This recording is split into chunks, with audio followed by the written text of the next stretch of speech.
Thank you. Thank you.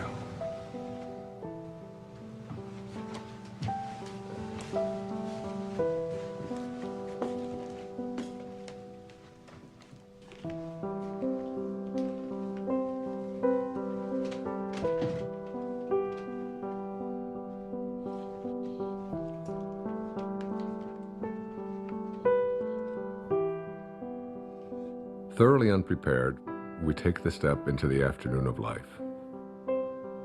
Worse still, we take this step with the false presupposition that our truths and our ideals will serve us as hitherto. But we cannot live the afternoon of life according to the program of life's morning. For what was great in the morning will be little at evening. And what in the morning was true, at evening will have become a lie.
Got him looking on that one, too. They rotate up at the outside. The fence is just getting in the zone.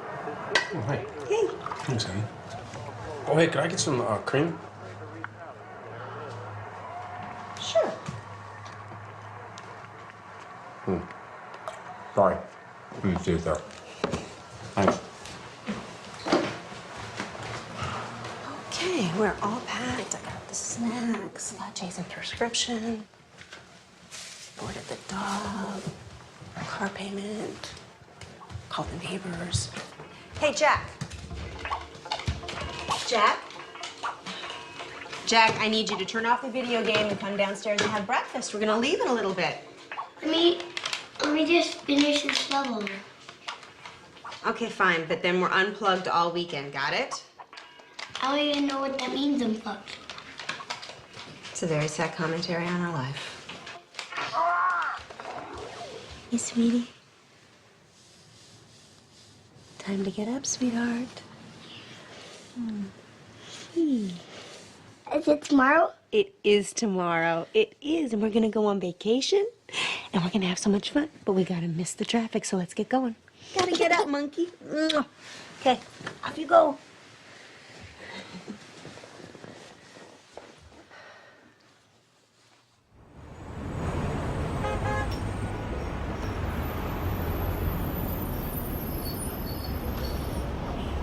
You're overreacting, Larry. I don't know what they can do. They can do a lot of damage to your image, Chad. Now listen, you have a brand to protect. More development can't afford lawsuits from environmental groups. This just isn't the right climate for that kind of stuff. What are you suggesting? I suggest you decide on some sort of compromise, or we'll be tied up in court, and you won't be able to start this project at all. You know, why didn't this come up when we did the impact report? I mean, for God's sake, we're talking about a tree. No, it's more than a tree. Chad, your pre-sales are already dropping, and now you're giving off the appearance of being insensitive. I am insensitive. It's a tree. You're paying me a lot of money for You know advice what, that you're not Larry, listening we'll to. talk about this later. No, wait a minute, Chad. You're Just- charging me Chad, by the please, minute. I'm hold on. hanging up now. Don't hang. What was that about? I'm 80% done with this subdivision.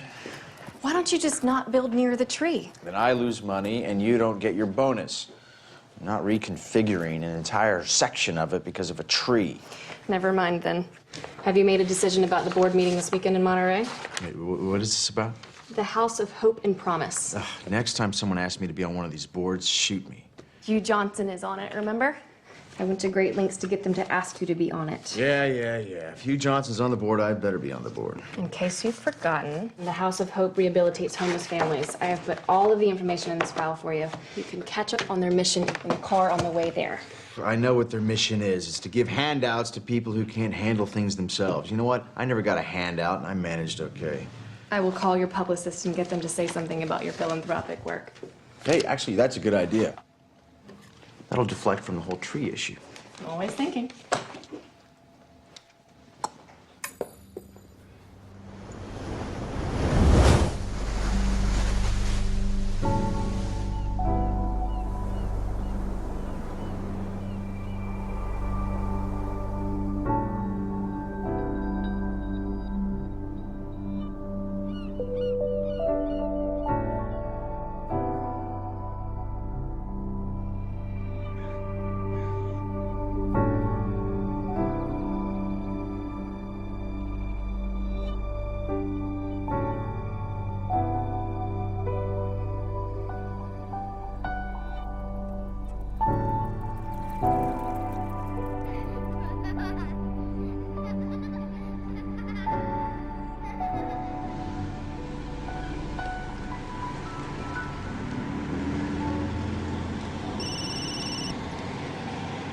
And I need to find where the director's cottage is, so.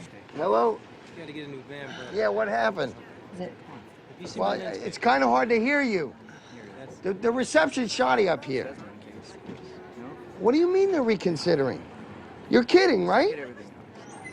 Well, you're my agent. You're too violent. What does that even mean? I don't make slasher films. I make art. You got to convince them of that. Do they even know the talent we have on this? You got to find a way to get them. Look, he shook my hand. He looked me right in the eye, and he said, "This is a go project. I want to do your film." Yes, because if the money doesn't come through, I'll have to scramble to get another investor. I thought this was a sure thing. Excuse me, coming through.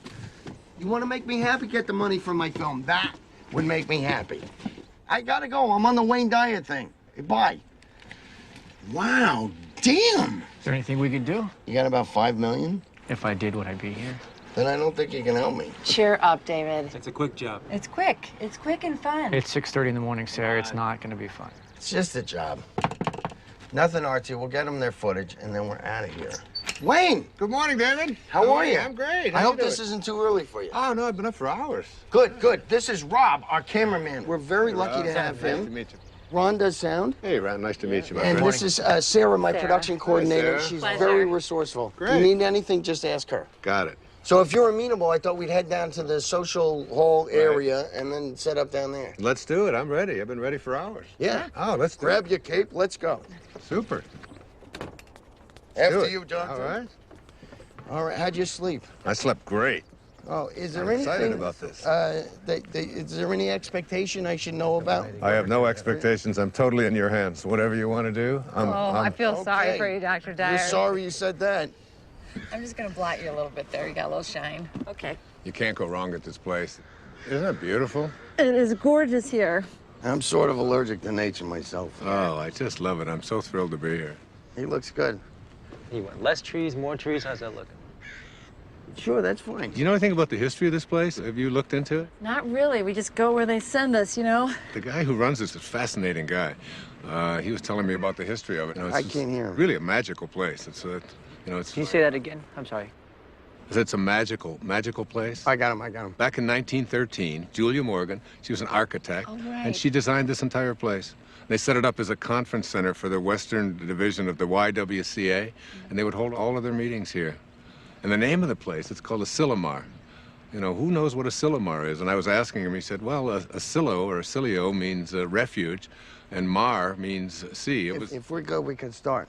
That's interesting. Hear that, David? I heard it, together. yeah. This is a refuge by the sea, and it's just stunning. It's just so beautiful. I'm so That's excited great. to be here. Wayne, just so you know, tomorrow and the next day, we'll just ask you questions, and you go ahead and answer, and then we'll move locations and do more of the same. And I'll also be shooting some B-roll over the next couple of days. What again? B-roll? B-roll, like walk the and bees, talks you and shooting the bees exercise. that are here. Yeah. Listen, it's your vision. I'm open to anything. Whatever you see, I'm happy to go along with it. Well, I'm more of a technician on this one. Really? Well, you know what? You might find yourself learning something. Maybe. Well, I'm open to it. Great. Let's go ahead and roll camera. We're speeding. Sounds good. All right, Sarah, would you be kind enough to slate it? I would love to. You're gonna slate me? I'm gonna slate you. All right. Dr. Dyer, interview 1.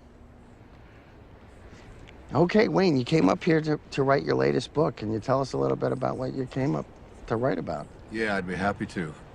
One of the things that has intrigued me over the years is so many people coming up when I talk about purpose and finding meaning in their life is what is my purpose? How do I find it? It always seems to be eluding me. I can't seem to get there. I've always felt that the real purpose of life is just to be happy, to enjoy your life, to get to a place where you're not always trying to get someplace else. So many people spend their lives striving, trying to be someplace that they're not. They never get to arrive. One of the ways to understand about how to find your purpose in your life is to return to nature, to find your own nature. I wrote a book a few years back called Change Your Thoughts, Change Your Life, which was based upon the ancient teachings of Lao Tzu in a book called the Tao Te Ching.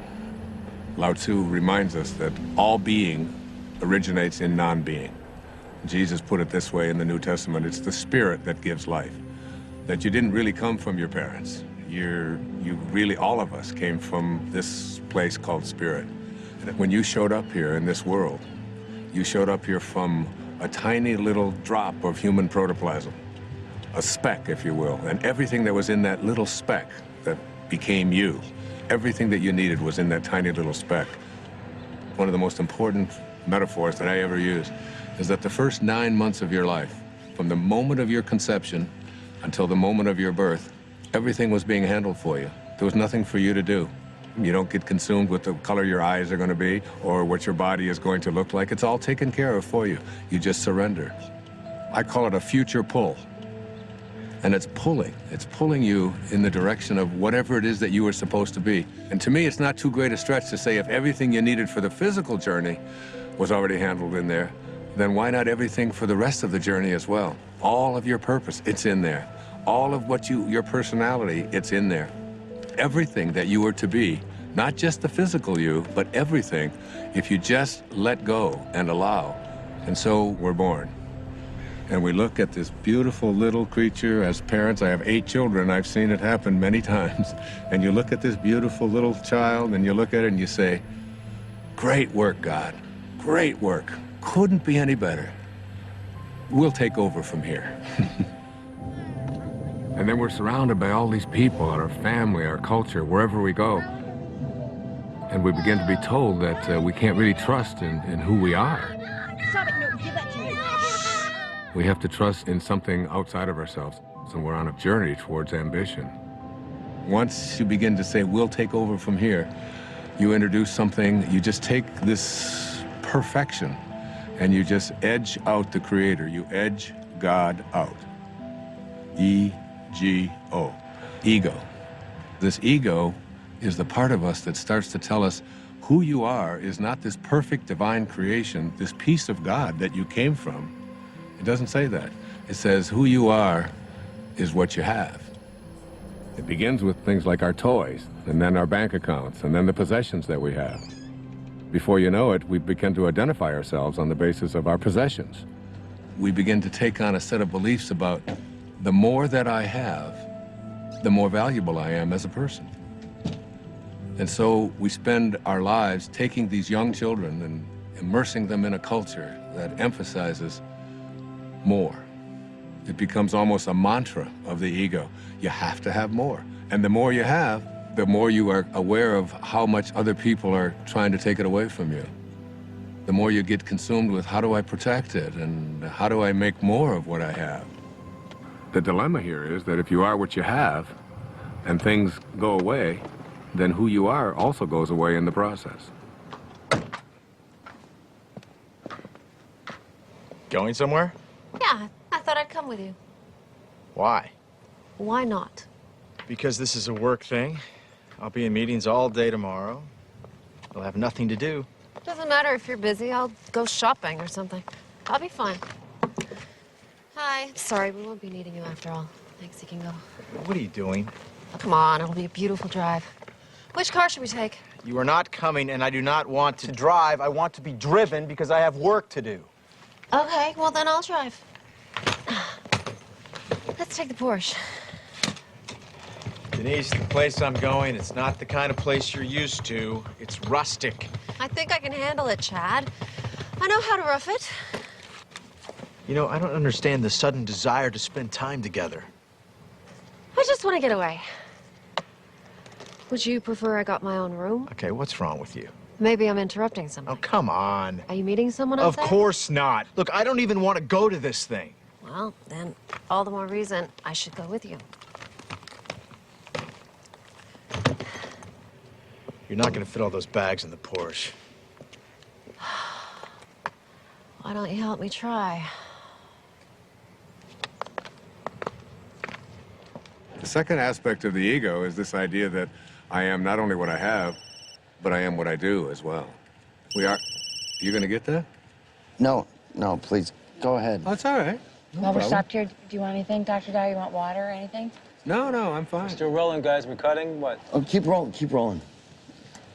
Please. So, second component of this ego is the idea that not only is who I am what I have, but it's what I do. And what I do becomes this thing called achievement. And in this whole world of believing that I am what I do, we become consumed with this whole idea of my success, my value, my worth as a human being is based upon how much I accomplish. So I have to make more money, I have to get a promotion, I have to compete with everybody else who's trying to get what I have. We are taught this over and over and over again. All of our young people are taught this when they go out into athletics. The most important thing you can do is be number one, and you say, we're number one, we're better than everybody else. And we constantly find ourselves in this competitive notion again of believing that our world is one in which we have to compete. That's what the ego says. Now, the third aspect of this is the idea that I am what other people think of me. That is, I am my reputation. Particularly, this is relevant for young people who are taught that you have to dress the way other people think, and if other people don't like you, then there's something wrong with you. If you're consumed with that, then you're going to be something different every time you turn around. Now, this is particularly relevant with women, and especially in relationship to the family. Women are often taught in our culture and our society that the only way that you can fulfill yourself is by how you relate to your family, to yourself as a daughter, to yourself as a mother, to yourself as a grandmother. And while these are very important and creative aspects of every woman's life, if that's the choice that they make, it's not necessarily the only thing. And many women feel that deep within them that they have a calling to accomplish something great, to make a contribution, and oftentimes will put it aside. So what I encourage women to think is, don't ignore that calling inside of you. Don't ignore the part of you that says you came here to create something powerful, and you have just as much of an influence in doing that, just as much of a right to do that as anyone else does. Sure, I saw that one too. I wonder if I can get the whole collection on DVD. I think that might be a possibility. You know what my favorite episode is? I don't. Kick the Can. Now that is a good one. You know, when all the old people become young again. Yes, heartbreaking, isn't it? You know, the other episode I like is the one where... You know what, I'd like to check in. I'm sorry. Are you with the wedding? No. There's a wedding? People actually get married here? Yeah, all the time. I'm not criticizing it. I think it's charming. Chad Moore. More development? Yes? Ethan Lipton. I used to work for your company a few years ago. Oh, right, yeah. Yeah, in accounting. Yeah, sure. Darling, we'll talk later, okay? Okay, good. Oh, be sure to tell the guys to show up on time tomorrow night at the rehearsal dinner. This whole weekend is going to be a continuous celebration of love. Well, I do like love. Well, that's why I'm in this business. Bye. Are you getting married? No, I'm with the band. Oh, well, have a fun weekend of love. You guys too. Do you remember that guy? Not at all. Hi there. Hey, let's see, I'm checking in. The house of something? Promise and Hope. Promise it. Chad Moore, I'm on the board. Welcome to Asilomar, Mr. Moore. We have you in North or Longviews. If you go out the door and to your left... My wife has joined me unexpectedly, so could we get one of the larger rooms? You don't have to tell him that. Well, they weren't expecting you. You were unexpected. Just one of the nicer rooms would be wonderful. Thank you. I'm not used to camping. Camping. That's funny, Denise. Let me see what I can do for you. There's so much stuff we can do. Oh, that'd be cool. Where are the kids? Huh? Oh, Ethan. Whoa. Jack, Ethan, come over here. Come on. Come on! Get over here! Come here, troopers. Take you and you go with your mom. Stand on my toes. Yeah, and also something away from all the noise would be nice. I do have a room on the first floor in the lodge building. Yeah, something higher. Of course, Mr. Moore. Do have a room on the second floor. Higher than that, please. I'm afraid that's about as high as we go here. You're kidding. What a waste of real estate. I think you'll like this room. It has a balcony. All right, if you say so. Give me a second. Give that to your mother. Give that to your mother. You heard her. Hand it over. I said we were going to be unplugged this whole weekend. Do you guys just want to go home? No, we're not gonna go home. It's no fun. Come here. Stay with me. Here, jump on my feet. Jump on my feet. I'll lift you up.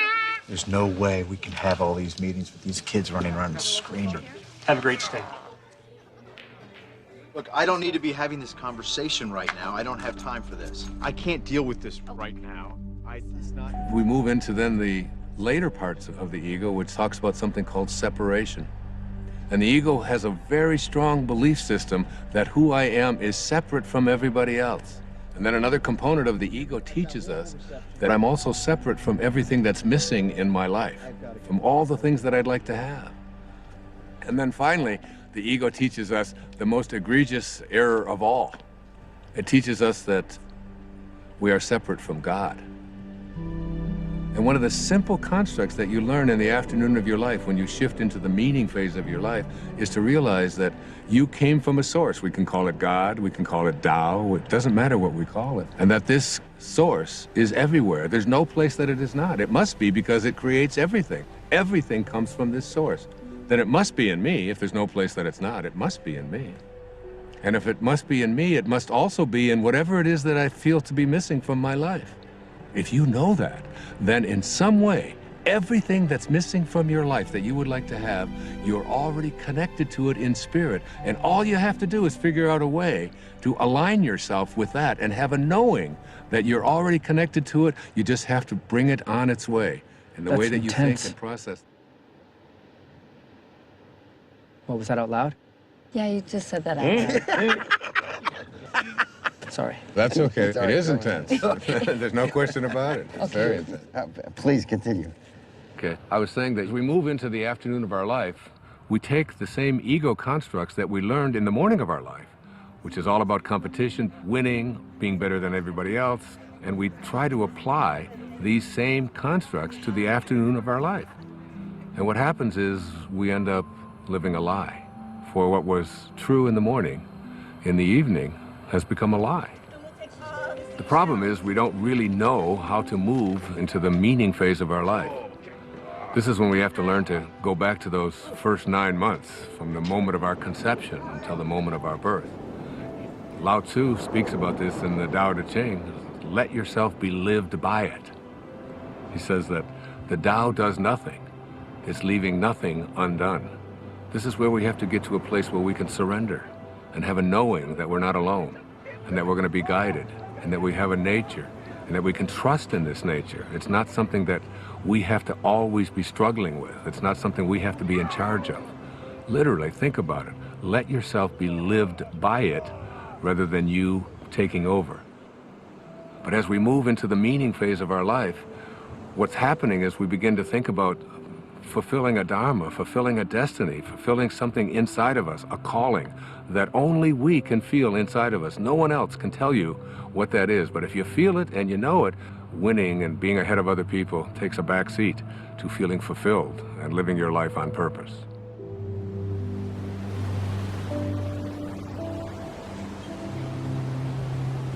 I'm coming to get you.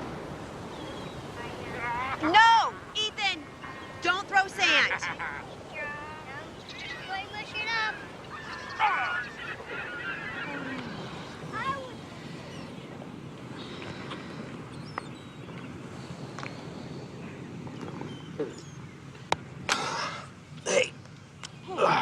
Got anything to drink? Juice box. Sure. I'm gonna go back and get some more sunscreen. Really? We got clouds. No, they can still get burned. Okay. You gonna walk back? Yeah, I'll be fast. Well, we can wrap it up here. No, look at them. They're having so much fun. I don't want to drag them away. I'll be right back. Okay.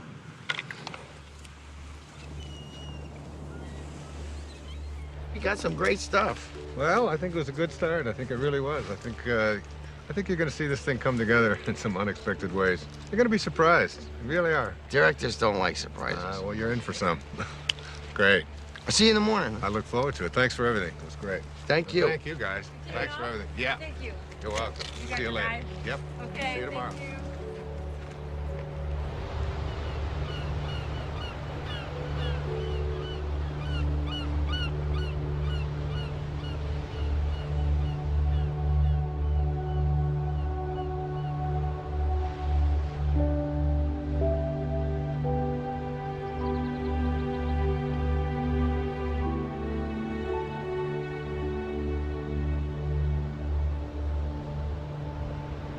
Amazing, isn't it? Yes, it is. Looks like they're reaching for each other. Sorry? Well, the trees, it looks just like they're reaching for each other.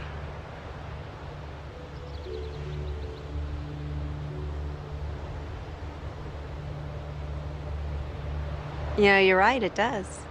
The whole place. It's like a different painting every day. You know, you're very fortunate to work here. I know. Hey, you want a lollipop? Excuse me? It's root beer. You like root beer? Actually, I do. It's root beer, but with a little bit of licorice. Thank you.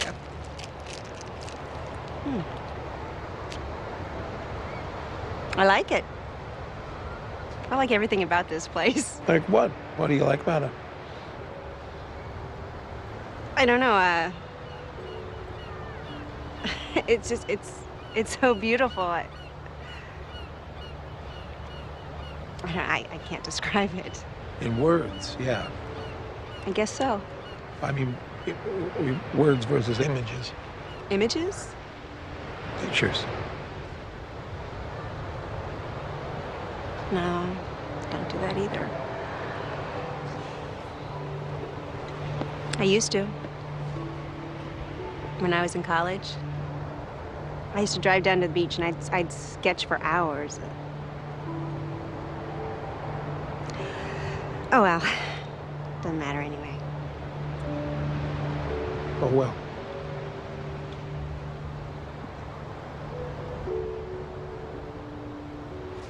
Hey, Mom, where you been? What? We got cold. You eating a lollipop? I am.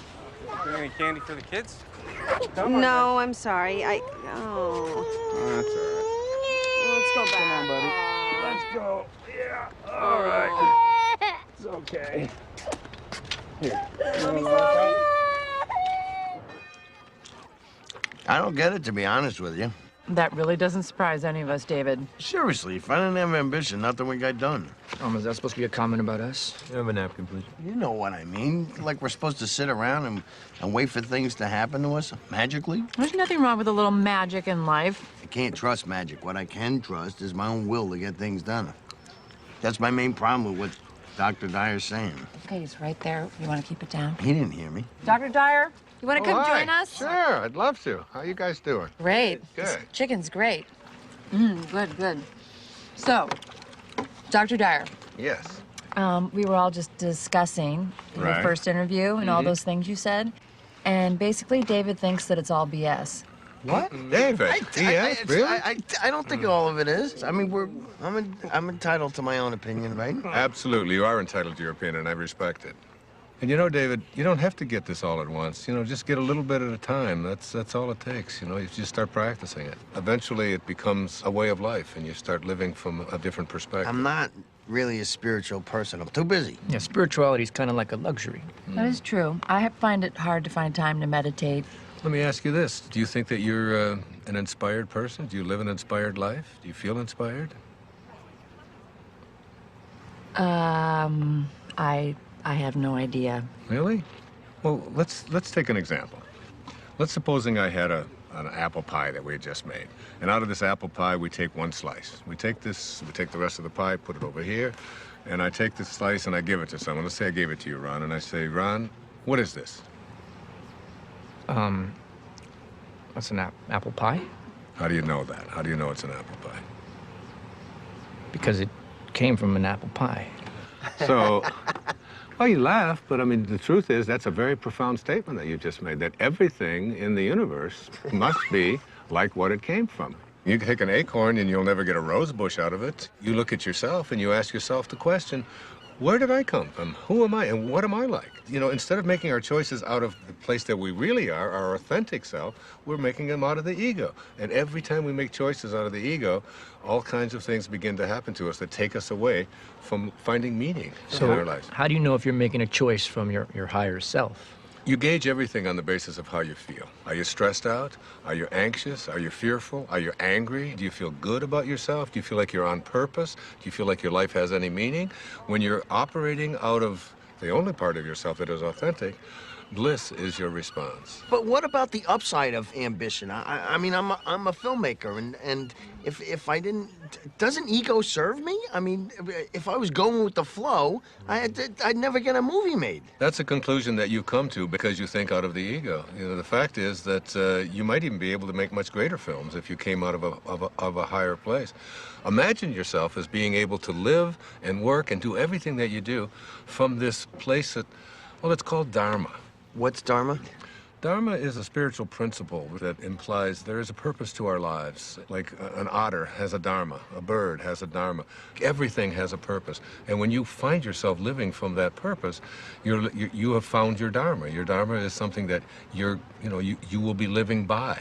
And rather than constantly using the ego, you will begin to say, this is what I'm here for. It's like, I call it a calling. It's like an inner calling. How do you know what your dharma is? Like, what if you can't even find your dharma? Yeah, I can't even find a date, let alone my dharma.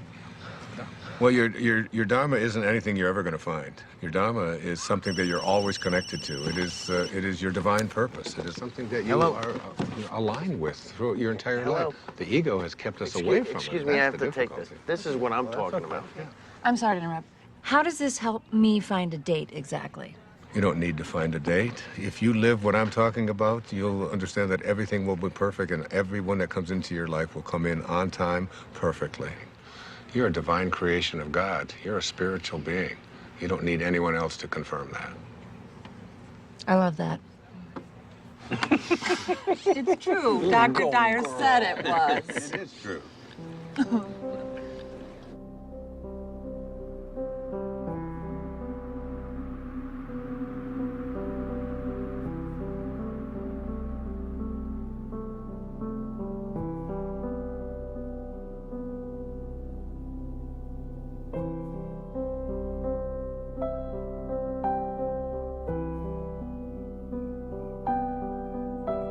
You know, I don't want you to think that I don't appreciate what you're saying. I do.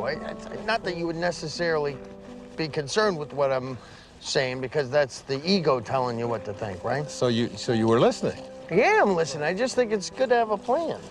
Well, what's your plan?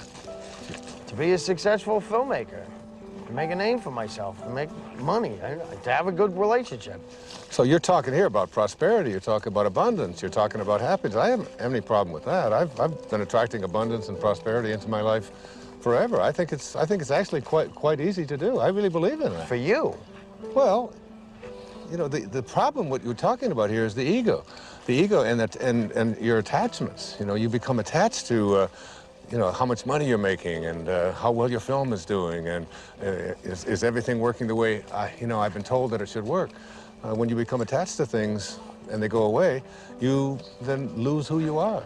But it feels so much like survival. We're not talking about survival here. We're talking about a shift away from the morning of your life and having to do everything for external reasons and moving into a higher place in your life. Why don't we start with that tomorrow? How to make this shift? It's a good idea. You know, I tell my audiences all the time that if this is something new to you and you've never heard it before, There's a shift probably heading your way as well. Yeah. That's all I need. It could happen.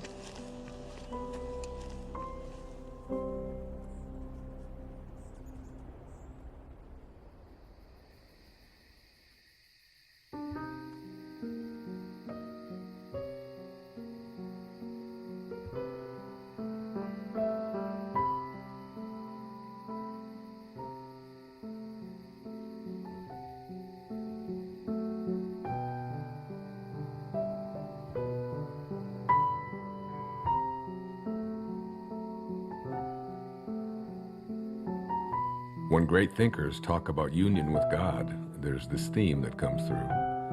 It's about being in silence. When everyone else is asleep and there are no distractions, when you feel yourself alone with Source. This is the time when you are closest to Source.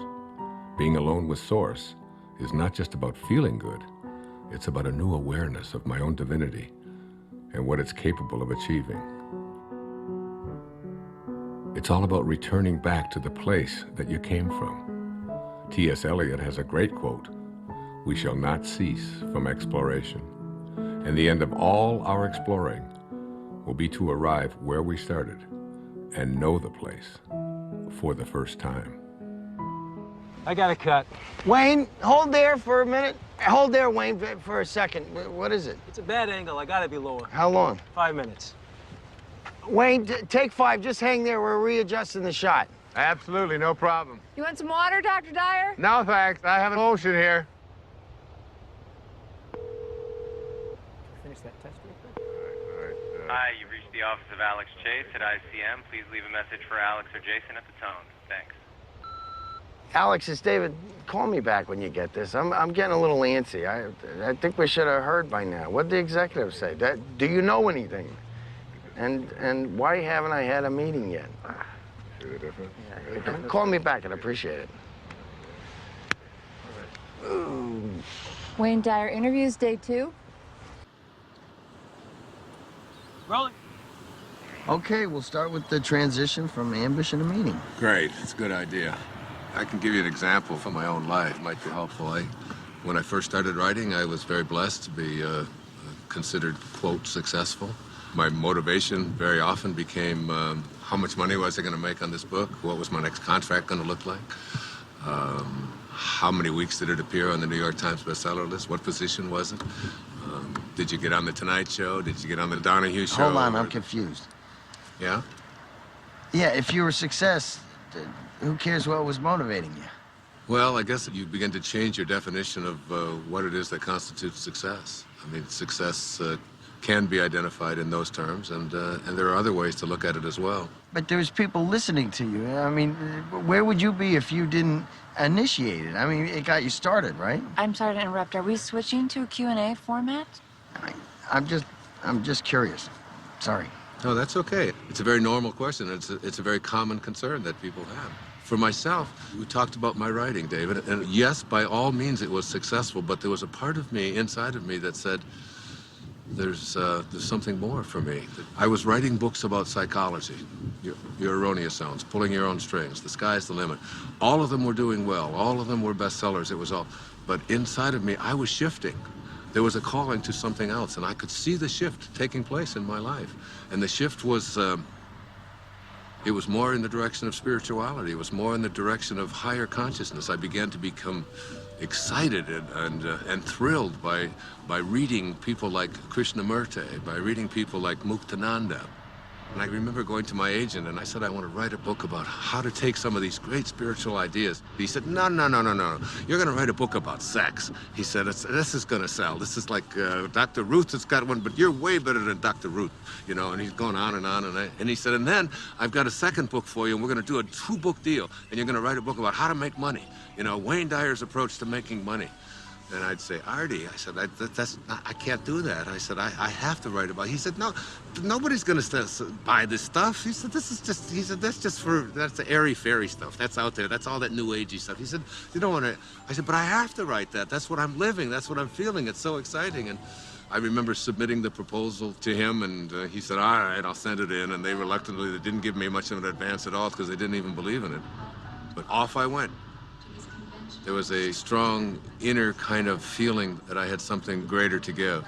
I had something that I had to do that was beyond just going through the motions, just doing what I had already mastered, what I knew how to do. I remember when I made the shift, even though there was a little bit of fear, I remember feeling probably the freest that I'd felt ever in my life. I wasn't motivated by whether people are going to buy it, how much money I'm going to make, whether people are going to put me on a bestseller list. Those became external kind of factors. Those became things that started to chase me rather than me chasing it.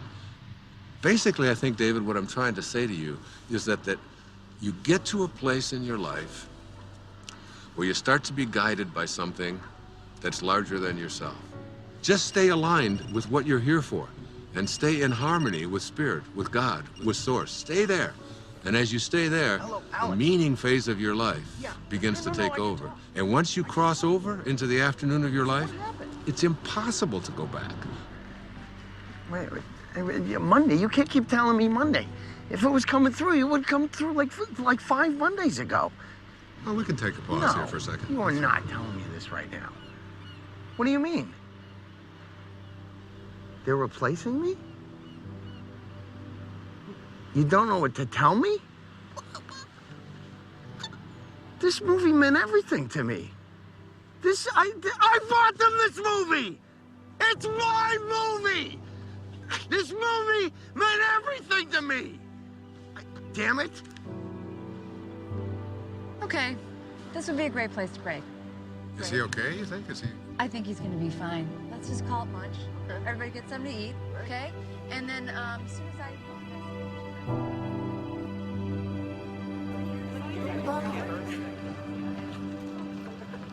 Lunch is 1/2 hour. If anybody is interested in the Marin County project, Hey, you up for a late game of golf? Oh, absolutely. Okay, I'll reserve it. Thanks. You know how long this meeting's gonna last after lunch? I don't really know. I think they're saving some of the big items until the end. Like what? Well, they're $1 million down in the San Francisco project. The contractor underbid, now they're over budget. You know what? Listen, you can catch me up on all that stuff this afternoon when we play golf. You're not coming back? Oh, no, I am. I'm gonna try. I just, got a lot of work to do. See you later. Okay.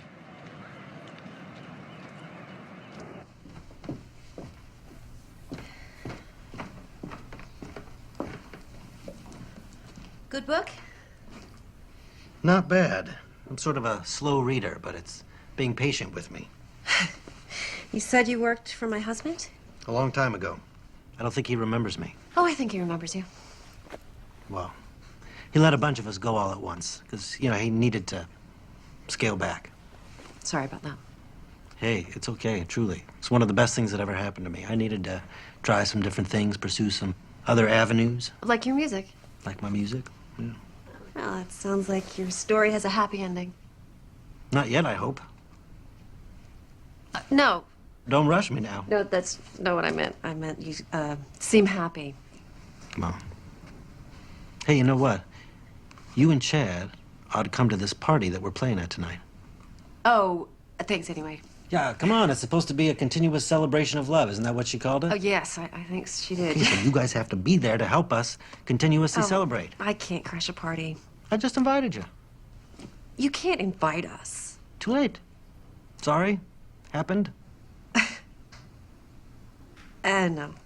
Thanks, though. I'll see you around. Okay. Wear something comfortable.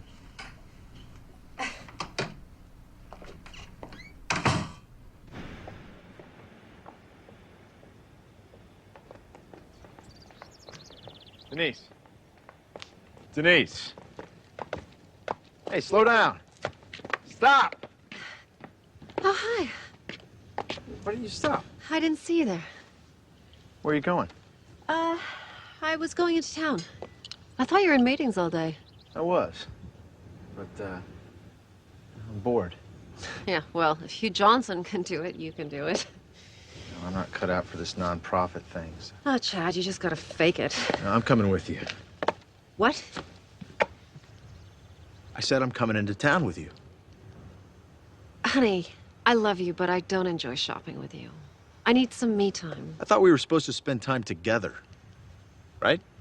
Look, Denise, I'm not kidding. I cannot take another meeting. I'm coming with you. Whatever.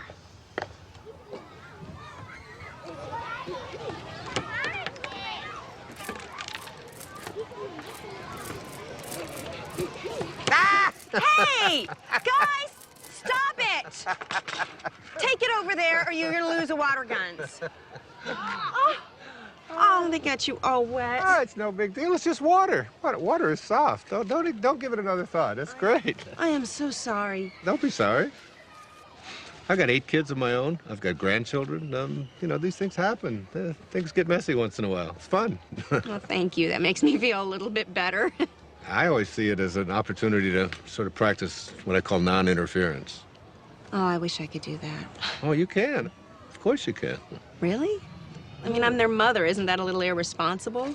I don't see it as irresponsible at all. I think parenting is not about having children lean on you. It's about making leaning unnecessary. Yeah, they've got a compass. Let them follow their own compass.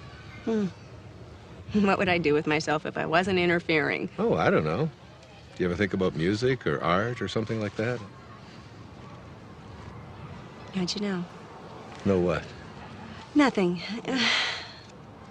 Thank you. It was really, really nice talking to you. Well, you too. God bless you. Namaste. Namaste. All right, guys, come on. Time for lunch. I don't want to eat. Me either. Yeah, before they eat them. Just come and eat when you're hungry.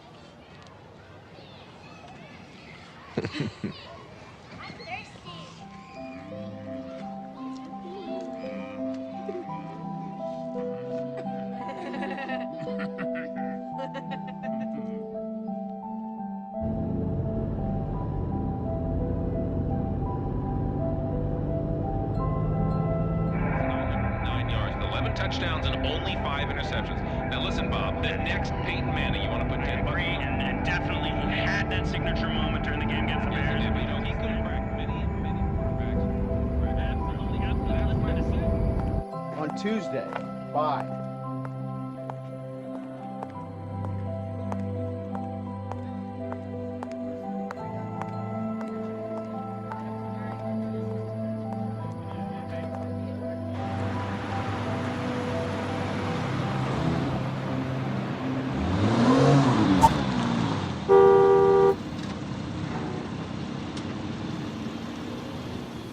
I think I'll return that dress.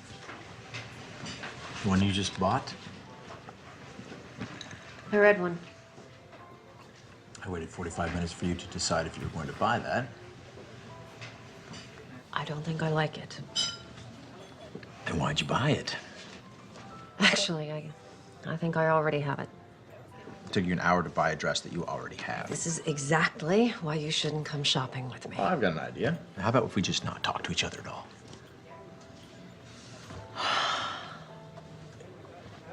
Jesus, Chad.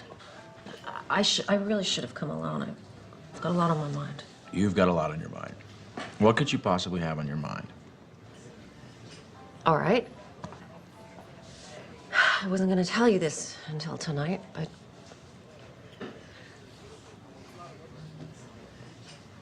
What? This weekend is a write-off for you, right? Because you're on the board of that charity. Right. You're about to have another write-off. What's that supposed to mean?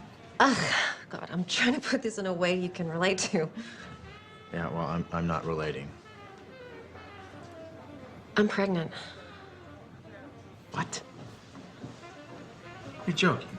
No, I'm not joking. I don't want kids. I know. I didn't either. But this just happened, and I thought, I don't know, maybe it's time for change. You know, that we should experience this thing that everyone says is so wonderful. You know, maybe it's time to stop being so selfish and start thinking about something other than... I want to be selfish. I like being selfish. I like our lives. We come and go when we want. We're happy. Oh, you think we're happy, Chad? I don't know if we're happy. I mean, God, you're always at work. We never see each other anymore. I'm always at work because I need to buy you the things that you want, Denise. Cars, clothes, houses, everything you want. But still, it's not enough to make you happy. Please, keep it down. I want this baby. I think it could be the most wonderful thing we could do with our lives. Come on, I get what this is about. This is about you feeling like you haven't done anything in your life. So you think you need a baby to feel validated. Well, you know what? I don't. I worked my way up from nothing, and I will not sacrifice our lifestyle so that you can indulge in yet another distraction. Wow. A baby is not a pair of shoes, Denise. I know that, Chad. You are so cruel and you're so mean. God, you used to be fun. What happened? You planned this, didn't you? It was an accident. Sir, I'm gonna have to ask you to leave. Please. It can happen. How could you do this? How could you do this? Thank you so much. Thank you for making this the tender, precious moment that every Tender, woman precious dreams about. moment? We don't have tender, precious moments. we You know what we did have? We had a prenup, an agreement. You signed it. No kids. I know, and I changed my mind, okay? People can change. Well, you know what? Chad. I didn't change my mind. Well, what are you gonna do about it? Divorce me because I'm pregnant? I might. As a matter of fact, I'm definitely divorcing you. Will you please shut up? I'm definitely Fine. I don't care. Go ahead. I'm better off raising this baby without you. Good luck. You signed that prenup. You won't get much. I'll make sure of I it. hate you!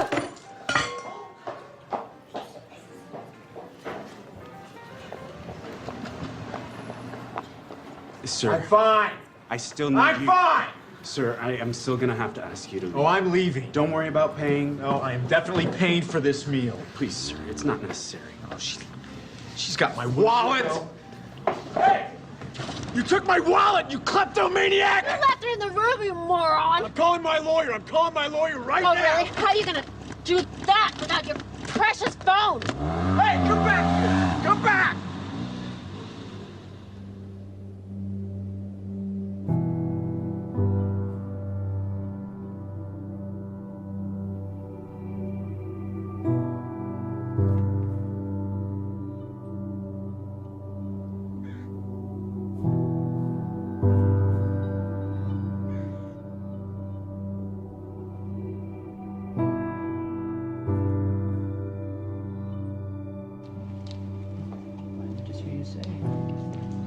Testing. 1, 2, 3. Can you hear me? Great. Okay. Dave. Nice of him being in the cold, Hey. huh? It is. You want to stay with the same frame size, right? Yeah, sure. Okay, guys. Ready. Okay. Crossing. Okay, Wayne, can you just shift your chair just a tiny... Sure. Thank you. that? Oh, perfect, perfect, Okay. perfect. Okay, so we good? We are good. All right. David. We're rolling. David? David, why don't we take it from where Wayne was talking about the shift? We can just continue from there. Sounds good to me. Okay, this shift, this movement from ambition to meaning, from the morning to the afternoon of your life, generally it's preceded by what we call a quantum moment. Sounds strange, perhaps, to use a term like that, but quantum moment really refers to the characteristics of what it is like when you have what Maslow called a peak experience. The first of these qualities, there's 4 of them. The first of them is that it's very vivid. The second quality or characteristic of these quantum moments is that it's a surprise. And the third characteristic of these quantum moments is that they are benevolent. They always feel good. The fourth and final quality is that it's enduring. That is, it isn't just something that comes and then goes and it's out the window. It lasts with you forever. For example, I left drinking behind in my life 21 years ago. And I couldn't even imagine that I could have given it up because I'd always had 2 or 3 beers every single day for the previous 10, 15, 20 years. I couldn't even remember a day when I hadn't. And I knew that I had to make that change. And it was 4:05 a.m. in the morning. I could remember the clock when it turned. I woke up, and there was like a breeze in the room, something that I'd never experienced before. The smell of roses. This was 21 years ago now. I can tell you what was hanging on the closet, the hook that I had there. On the mirror there, I had a cartoon that I had there. I can still see that thing exactly as if it happened this morning. The vividness of this is something that I've never, ever been able to forget. I can remember how surprised I was at what was happening at that time. It was almost as if some kind of force had taken over, and I was just amazed by it. So if you're lucky this happens to you, David, it has nothing to do with luck. It's like when the moment is right, when you are in a different state, in a different place in your life, exactly what is supposed to happen will happen for you. The low points in your own life, these times when you think that nothing could go any worse, oftentimes are the things that we need to propel ourselves to a higher place. Let me give you an example. The night before that moment that I just described to you, I had taken my entire family, 5 children, and my wife, and we had all gone to this restaurant. And like I always did, every single time I went to a restaurant, I ordered not just 1 beer, but 2. And that was so that in case the waiter wasn't there when I wanted my second one, I would be able to have it. And the waiter said to me, "Oh, excuse me, sir." He said, "I'm sorry, but I can't serve you alcohol." And I said, "Why?" He said, "Well, last night one of our waiters served someone who was underage, and we had our license suspended." I said, "Come on, we're getting out of here." And I made each one of my children get up, get back into the car, strapped into their car seats and so on. My wife, who, God knows, had so much to do, and it was such a hardship for her. But it didn't seem to matter to me at that time because I wanted to have my beers, and I was making myself more important than everyone else. And we drove off and went to another restaurant. And I can remember thinking that night as I went to sleep how ashamed I was. My wife tried to talk to me a little bit about it, but I would have none of it. I was right, and that's just what the ego always makes you. It makes you right. And that night, that experience that I had at 4:05 a.m. the next day, not only did it get me off of alcohol, it probably saved my life. It transformed my life in so many different ways. And it was all because I was open to it. You don't believe that? It sounds like more sitting around until some sort of epiphany comes to you. It's not about waiting around. You know, in the Tao, one of the great lessons that I learned is that it teaches us how to be soft, how to be flexible, how to not be always in control. One of the great teachings of the Tao says that let yourself be lived by it. But you didn't do anything. That's the whole point. That's the place you want to get to, where you just allow. In the recovery movement, it's called letting go and letting God. Allowing this source that is always flowing through each and every one of us to do and perform its magic.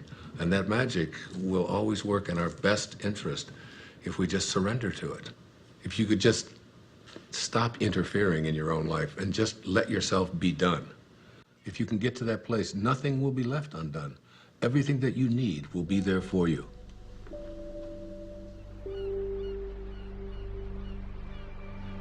It's mysterious for most of us because we believe that we're the ones who have to do everything.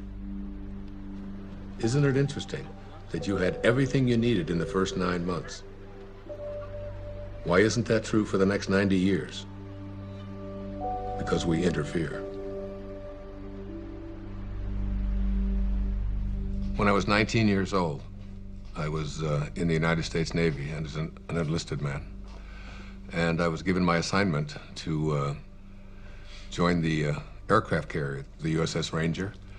And it was on deployment in Yokosuka, Japan. So I boarded a refrigerator ship, the USS Vega, in Alameda, California. And just as I was getting on that ship to take my 29-day voyage across the Pacific Ocean, my Uncle Bill Volek, who was a school teacher in Hayward, California, handed me a copy of a book. And the book was a collection of short stories written by Leo Tolstoy. He wrote not just great novels and great stories, but great spiritual literature as well. He was considered to be the soul of Russia. And the first story in this collection was called The Death of Ivan Ilyich. Now, Ivan Ilyich was a judge who lived in Moscow. One of the more important features of this story is his relationship to his wife, who he basically hated because he despised his work. And he felt that she had pressured him and pushed him into doing this, that it was a prestigious thing to do. And he was filled with internal rage and anger at what he had done. The title of the story kind of gives it away, The Death of Ivan Ilyich. You know he's going to die. Now, Ivan Ilyich was lying on his deathbed, and his wife is holding his hand, this woman that basically he despised for all of his life. And he looks up into her eyes, and his last words are, "What if my whole life has been wrong? and he died. I was very shaken and very moved by that. And I took out a pad of paper and I wrote a note to myself. And I said, "Dear Wayne, don't die with your music still in you." And I've lived that for my entire life. When you die, you will return to that source, and you will be in that space of love. But the Tao says that you don't have to die to get there. You can die to the ego and live from that space of perfect love while you're here. That vivid, surprising, benevolent, enduring quality that defines the quantum moment that leads us into the shift is really an indication that you're returning back to the source. You're beginning to live from the Tao. It's reconnecting with the field of intention. In Greek, the word enthusiasm breaks down to entheos-iasm, which means the God within. When you have passion, when you have enthusiasm for something inside of you, that's really God speaking to you and saying to you, don't get to the end of your life and have to be able to say what Ivan Illich said, what if my whole life has been wrong? I can't think of a greater tragedy than that.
Hey, Mom! What? What is it? Earth to Mom, where'd you go? I'm sorry. It's just... It's so beautiful. I was imagining how I'd paint these trees. You don't put paint on trees. Oh, no, honey. It's, like make a painting of it. You know, like you make a picture in school? Mom, you're not a painter. I haven't seen you paint anything. All right. Next one to that rock up there. Wiz, go! Go! Let's go get him. Let's go get him. Go, Wiz, come on! What did you do? I'm losing.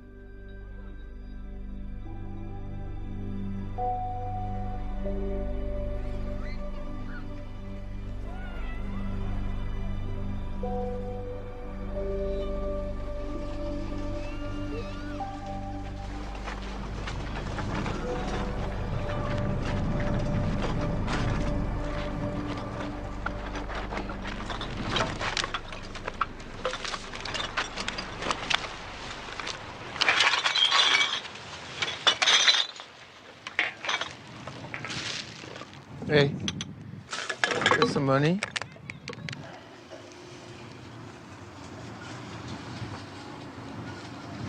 God bless you. What? I said, God bless you. Why would you say that? I didn't even give you any money. You got any money? Not at the moment. But you? Need to call a cab. Hey, here you go. It should help you. Thanks. Wouldn't happen to have a cell phone in there, would you? I don't need one. You make money with that stuff? I make good money. Where do you live? Over there. Over there. But my favorite place is there. Under that tree. That's my favorite. I know that tree. We are friends. It's a good one, huh? You know what you gotta do? You get some of these bottles, and you can make some money.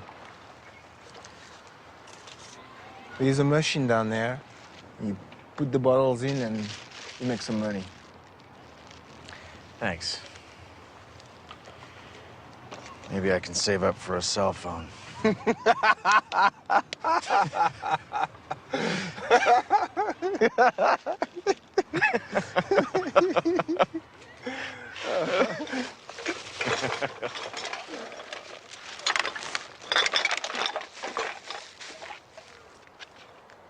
Hey.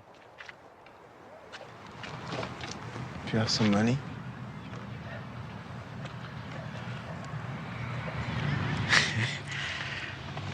I do. I have 6 pennies. God bless you.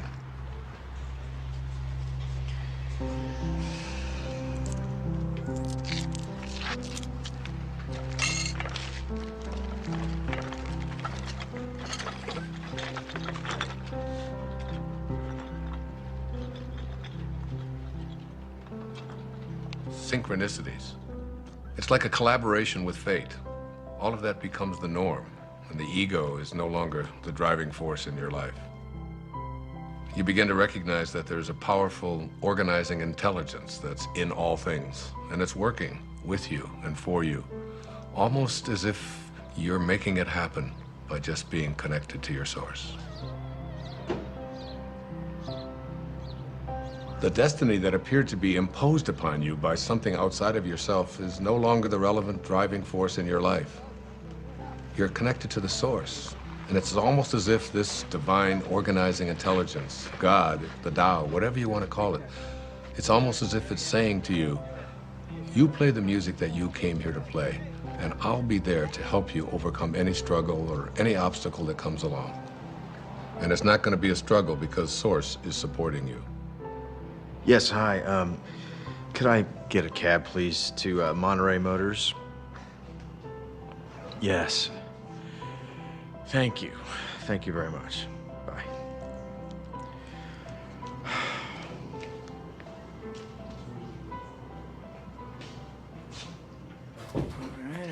I can't stop thinking about what you said about a destiny being imposed upon you.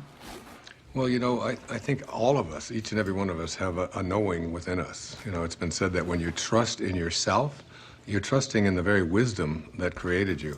It's there to tell us who we are and what we're meant to be. I know, but so much of Hey. society is putting stuff You wanna get a on drink? people. It seems No, like all the I'm time. good. Dr. Dad, can I ask you a question? Sure. Are men and women different when it comes to this? Do they shift differently? It's very different, as a matter of fact. There's some recent studies that have just been published on that. I'd be happy to share them with you if you like. That would be great. Okay, super. All right, I'm taking off. Okay, man, I'll catch up with you.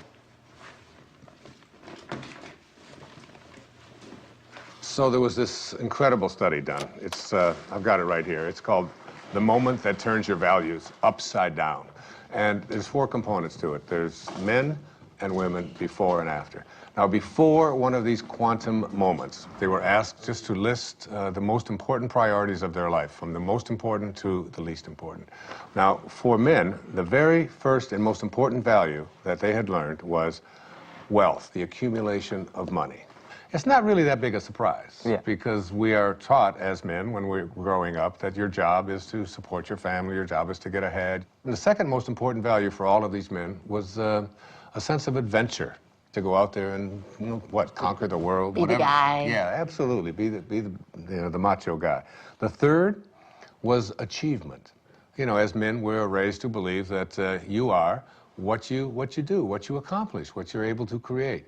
The fourth is the idea of pleasure. You know, going out with the guys, getting as many dates as you can, having as much fun as you possibly can.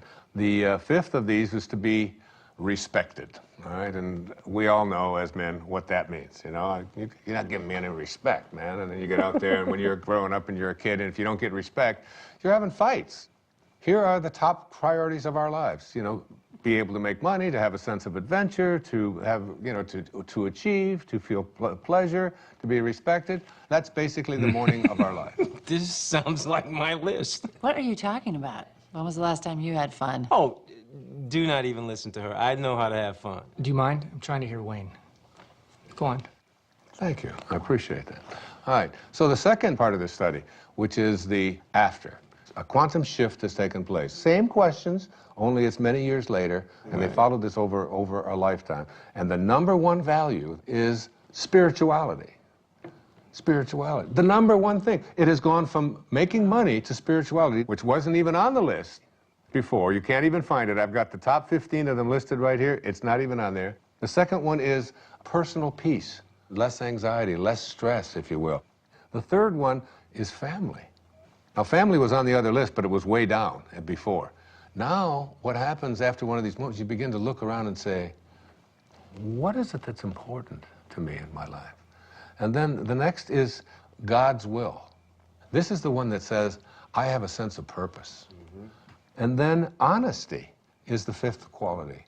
Not just honest that I don't steal, but how honest am I as a man, you know, with my feelings, with yeah, that's exactly right, you know. Those are the top qualities for men. So there's the before and there's the after. You can see what a significant change this is, what a shift has taken place here. Hey, everybody. Hello. Thank you. We are very glad to be here tonight.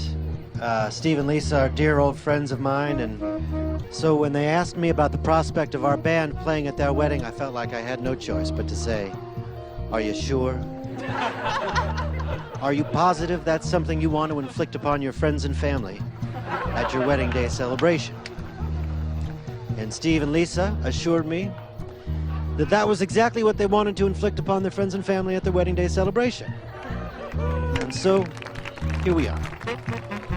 You need a bossy man to love you, a bossy man to hold you close, a bossy man to dress and care for you, a bossy man to take control. You need a man with all the answers, a bossy man who run the show. The bossy man, he pays for everything. He never says, I do not know.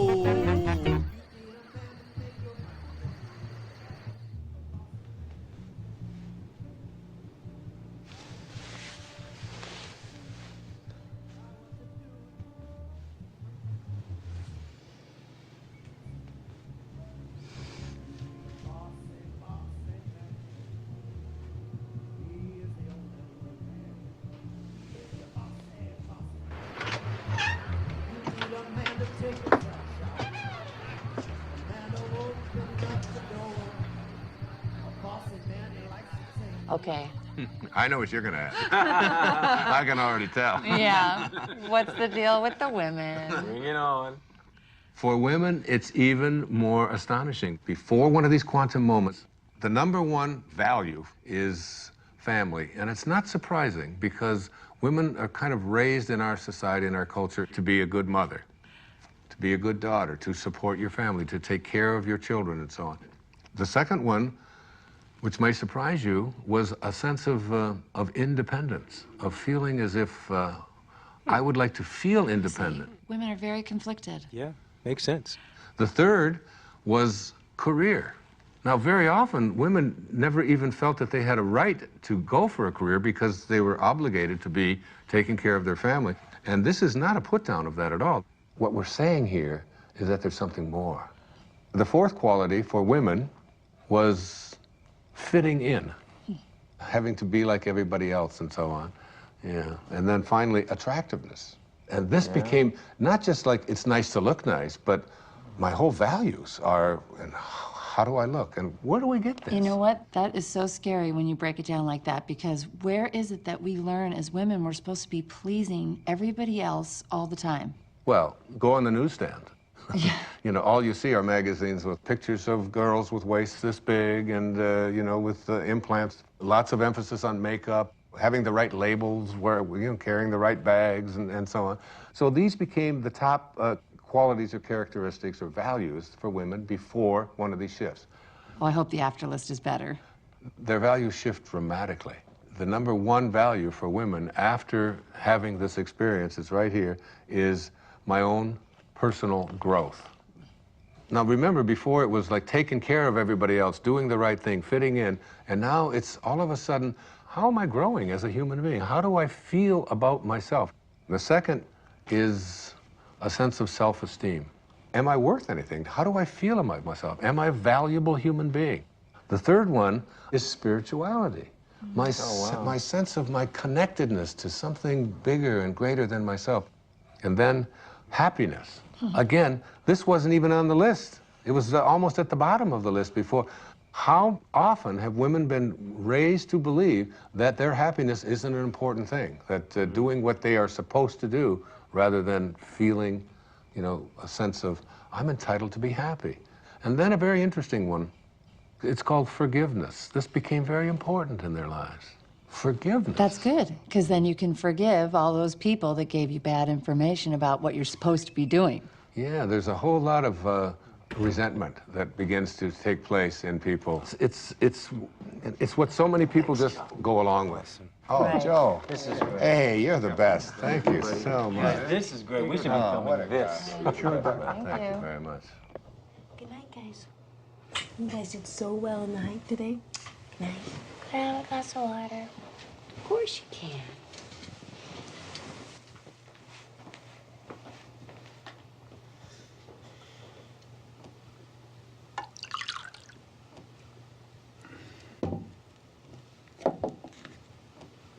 Jason, what's this? This paper and pencil wasn't here before. I don't know. No idea.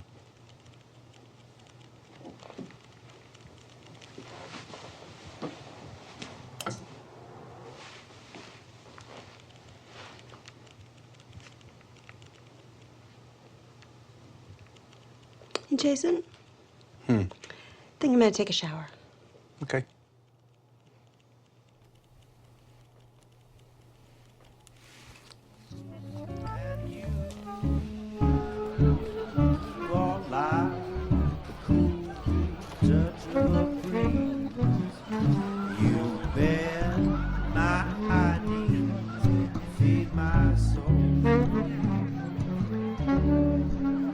Well, the fauna and the flora are in the grocery store. Someone's getting rascally and spry. Fauna says to Flora, I really do adore ya. Flora says, I know, tell me why. You are like one hot spot in the sun after a long winter storm.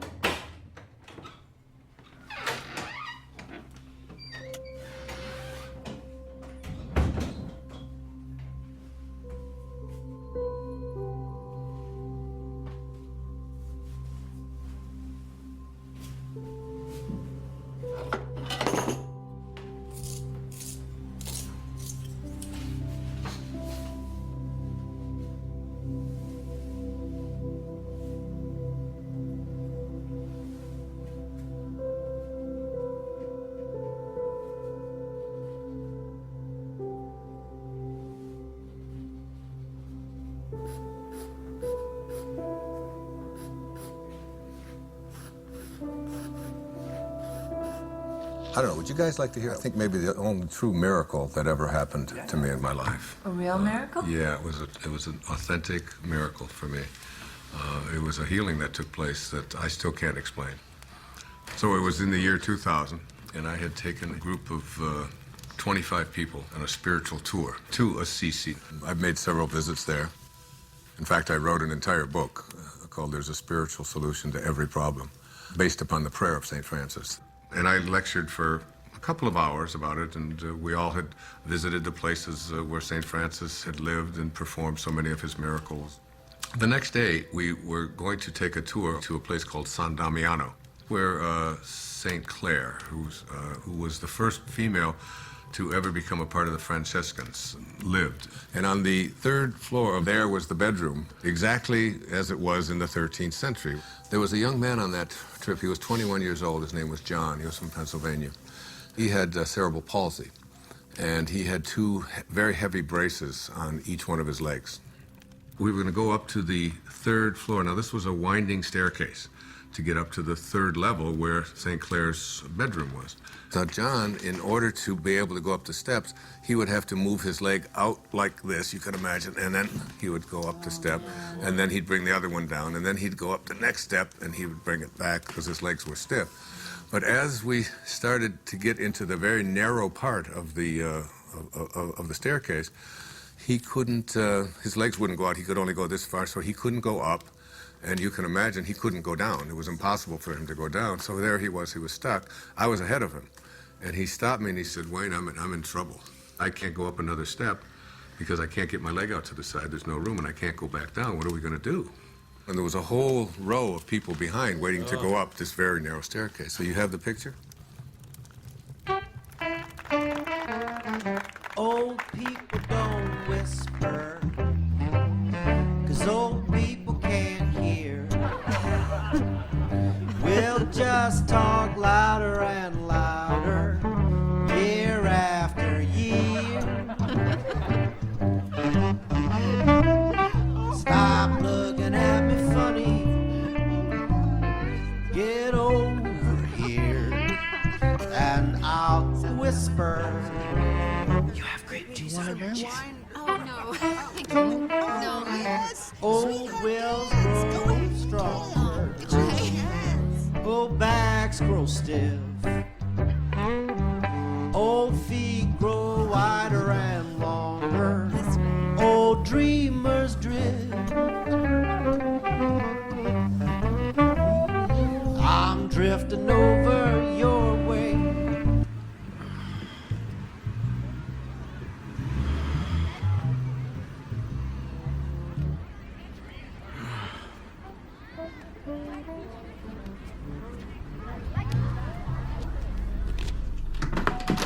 Denise?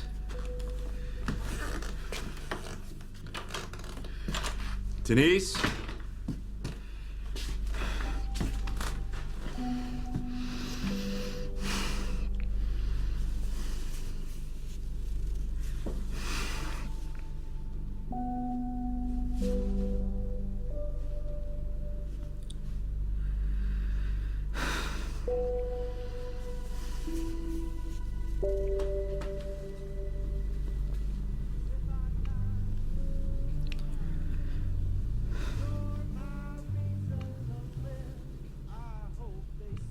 So I said to him, without even thinking, John, what I want you to do is just strap yourself on over my back and put your arms around my neck and just lean over and I will carry you up these steps.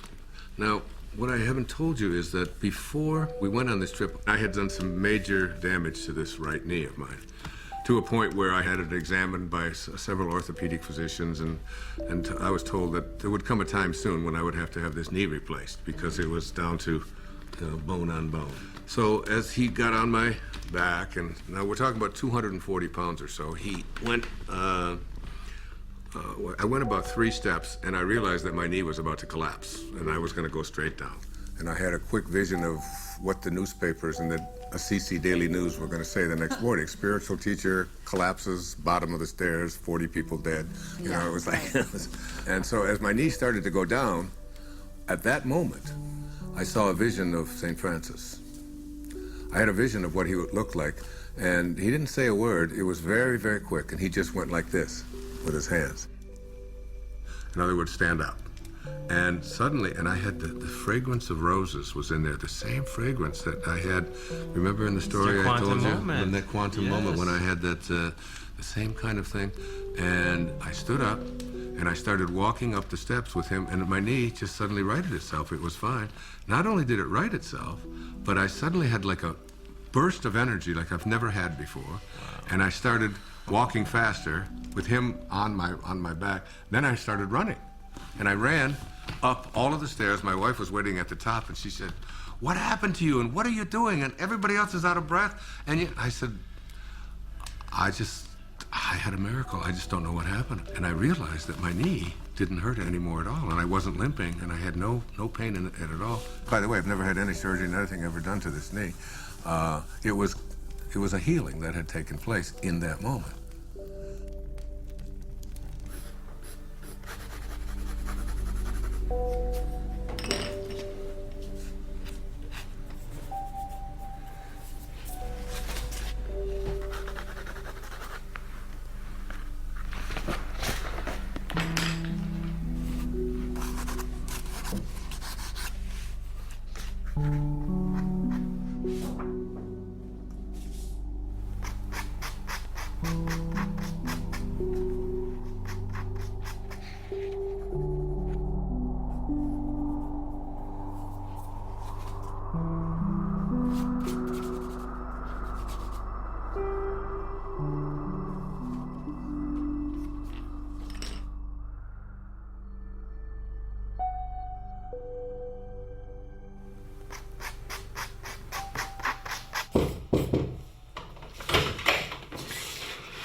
Hey, you coming to bed? Yeah, I'll be there in a minute. What you been doing? Oh. I thought you were gonna take a shower. I did. And your clothes? I was going to, and then I got distracted. Huh. What you been doing? Nothing. Are you all right? What do you mean? Well, you just seemed a little checked out today. Just wondering if anything was wrong, or... No, I'm fine. Don't worry. I'm a little worried. No. Can I look? Jason, no. Quinn, I just want to look at him. Jason, no. I love what you do. I just wanted to look. Can you please go? Quinn, I just want to Just go. Please? No. You know, really, you're not very good anyways. Really, don't bother. Don't bother.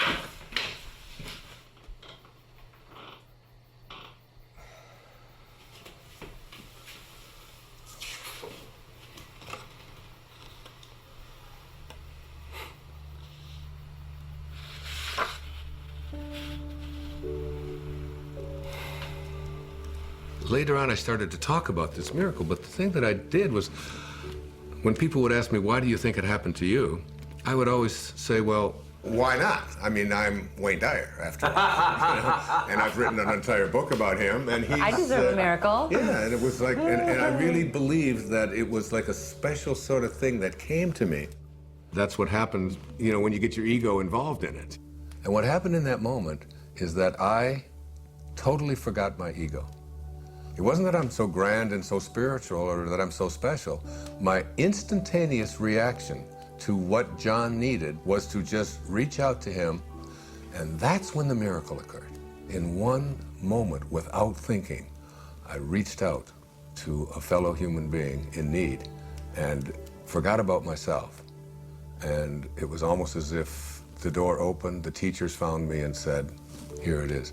The best way to have those doors open is to forget about yourself and to reach out and serve. It's always about serving. It's, you know, one of the mistakes so many people make is they just think, well, I'm just going to attract what I want into my life. And one of the things that I really profoundly believe in, you do not attract what you want. You attract what you are. What you are. I would have been too shy. I'm such such an earnest guy. I would have no firm things to say. We ran in such different circles, my baby. Diagram different blinds. Now we gaze at the moon out the window. Denise, come here. Sorry, I'm so sorry. I should never have said this. Hey, look at me. Look at me. It's okay. No, it's not okay. It's not okay. Everything's going to No, be okay. I Everything's did going to this. be fine. No, you didn't do anything. I knew you felt this. I did this. I did this more than you. Listen to me. I'm sorry. I love you. I love you so much. The stars It's gonna be okay. must have been our time. We found true love while staying at home.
Don't stop. That was great. Thank you.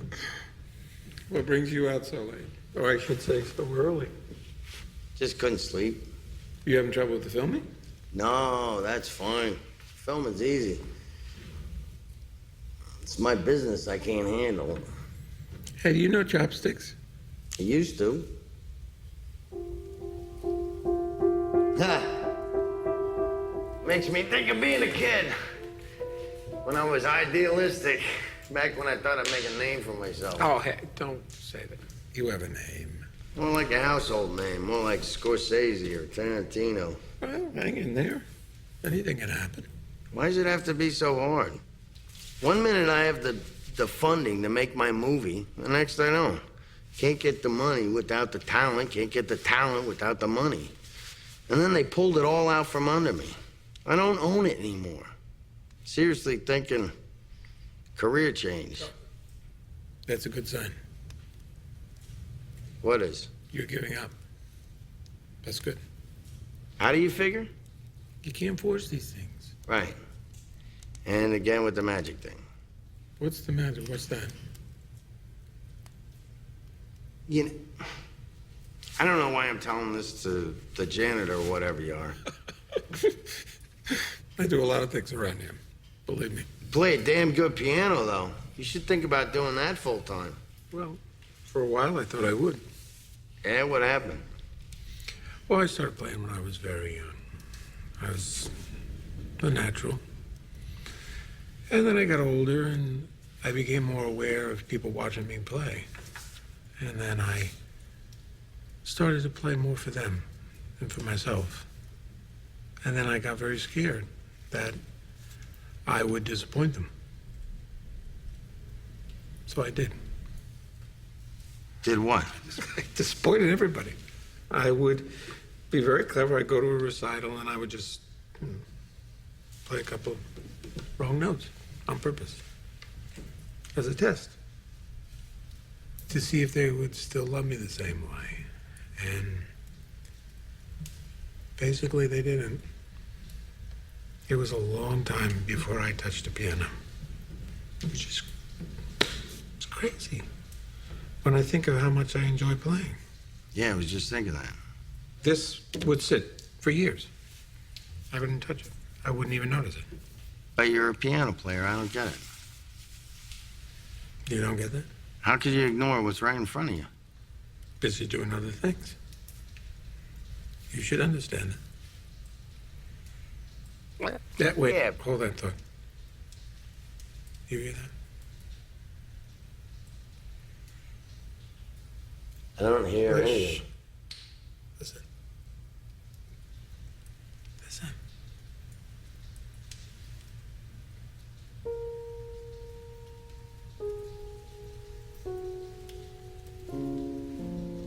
That's nice. I like that.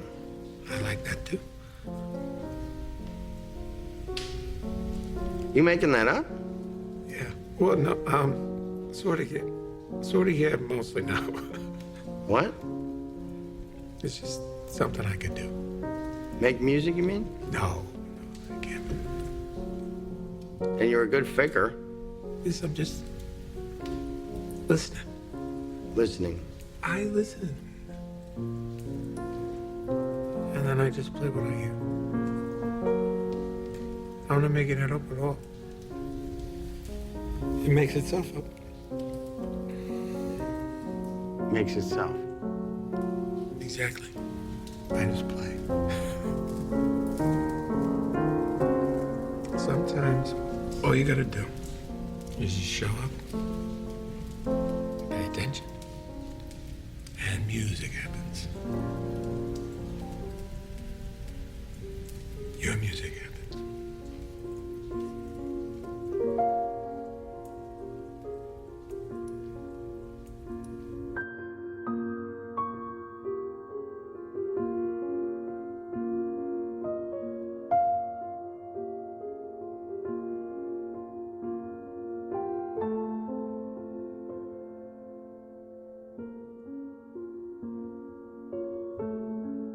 Whatever you're looking for in your life is there for you. It will show up where and when it's needed. It's always in your mind. Whatever you need to complete this project, whatever you need to create, it's all there. You can prepare and then let go. It's an easy trusting that everything will happen perfectly.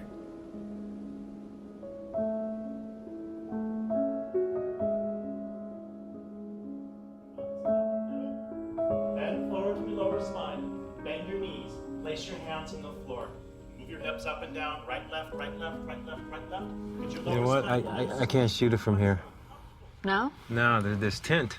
Oh, but we really need something for B-roll. We don't have anything. I'm not the director. I don't know what David wants. Where is he anyway? He's probably sleeping off a hangover. Well, I gotta go in. I can't shoot it from out here. Oh, great. Go in. Go do that. You're not coming with me. Me? I'm not going in there. It's like 200 degrees in there. Okay. And what about you? No way, Jose. I had better get a bump for this. Mm-hmm. You're my hero. Okay. You guys suck.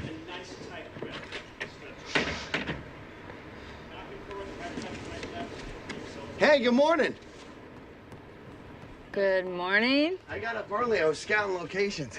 What? I found the most amazing spot overlooking the ocean. For what? For this? Yeah, for this. Really? It's a little bit of a hike, though. That's okay. We will indulge your creativity. You sound inspired, David. I am inspired. I'm making music, doing the down. What are you talking about? What is Rob doing in there alone? That's some crazy hot yoga torture. Yeah. I can't let him be in there by himself. Cover me, I'm going in. You're going in? Pick up your right foot in front of you. He's going in. I can't believe it. We live in a world in which all things are possible. There are no accidents. There's a divine organizing intelligence that supports all things.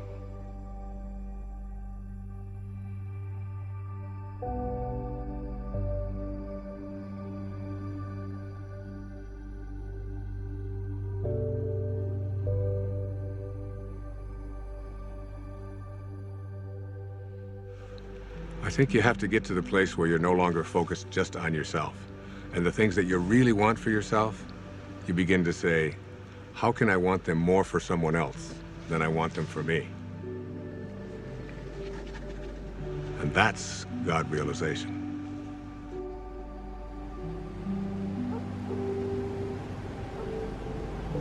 One of the things that happens when you move away from ego is that you move from a sense of entitlement to a sense of humility. You realize you're entitled to nothing. That's just the ego speaking.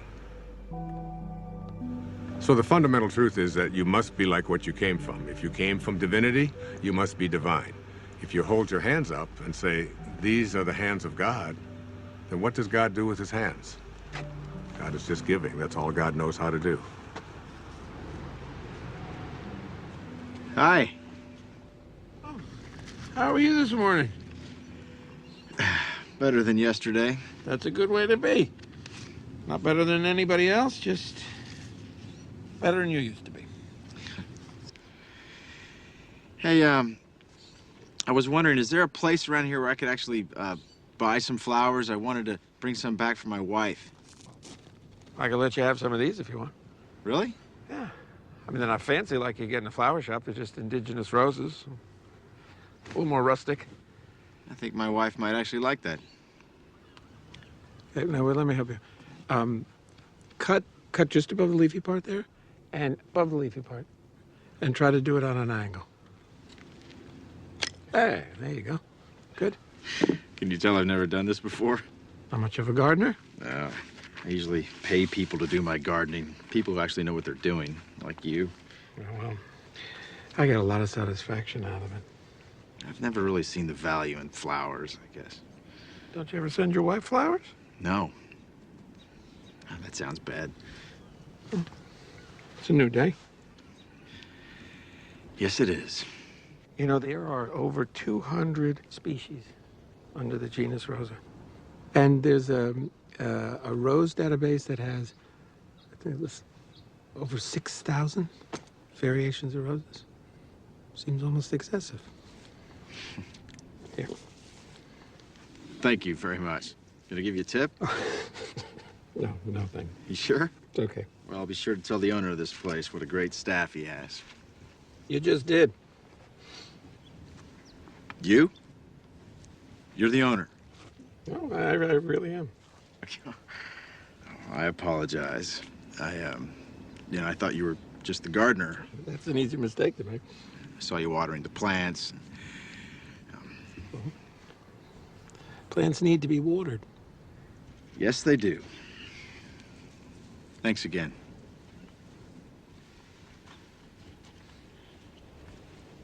Could I ask you a favor? Yeah, sure. I'm here for a board meeting. Yeah, I know you were at the House of Promise, right? Yes, and I've got to give this to the executive director, but I don't know what room she's in. Oh, I can find it. Well, actually, could you give it to her for me? Yeah, sure. Is it important? No, it's just some papers. Okay, yeah. And if you could give it to her this afternoon, after I've left. Yeah, I can do that. Appreciate it.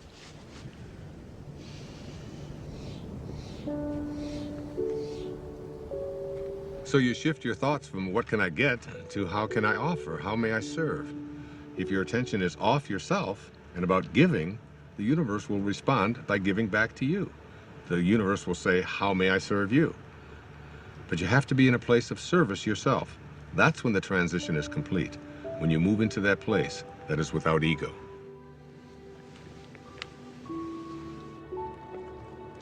Hey there. Hi. Missed you yesterday. Had a great game. Yeah, got stuck in town. Yeah, I understand. Things come up. Yes, they do. How'd the meeting go? Nothing changed. They still need the money. But once they get the money, we'll see who gets the contract. See you in the city. All right, see you here. Not so fast. Don't tilt it. No, we don't want to crush the flowers. That's very good. Oh, I'm telling you, you don't want to know how much these flowers cost. You know, it's the same florist the mayor uses. Now, oh, be careful, please. Thank you.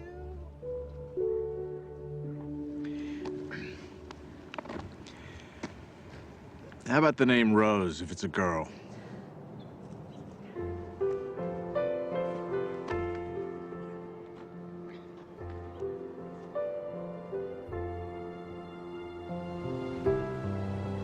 As we move into the meaning phase of life, it's not as if you no longer are ambitious. It's that you have ambition with meaning. You're ambitious about other things. So now your ambition is transformed into purpose, and you have to learn to become the observer and to step back. You begin to live in process, trusting where your source is taking you. You begin to detach from the outcome. And that detachment allows you to no longer be fighting. It allows things to just come to you. And you're no longer being the person who's making things happen. You're allowing them to show up. The fight is gone. So I get asked over and over again, is there a purpose to the ego? And my reaction to that is it's just not worth defending. The ego is the thing that is the false self. And when you're defending it, you're defending an illusion. You're defending something that really isn't who you are. Your authentic self is way beyond the ego. Every one of us knows that we came here with music to play. And yet we have a tendency to believe that we are separate entities and that we have to fit in, and that's our role in life. And none of that is true. The shift can happen in many ways. It can be just a comment. It can be a coincidence that occurs, a particular event that you weren't expecting. It can be anything at all. But the result is always the same. You begin to realize that you're not here to push life, to make it a struggle all the time. You're here to enjoy and to be living in peace. That's what happens when you're in the afternoon of your life. I was just thinking about all the things I have to do to pack us up to leave. Oh, yeah? I'm like a walking to-do list. I think 90% of my day is spent managing everyone else's life and all their problems. Uh-oh. You are very appreciated. It's not what I mean. I love taking care of you and the boys. I do. I love my family, but... But? When I paint, I go somewhere. I feel connected. I feel blessed. And you're good at it. I miss it so much. On the hike yesterday, and Jack told me that I don't paint. I realize that my own children have no idea who I am. They don't even know what I do.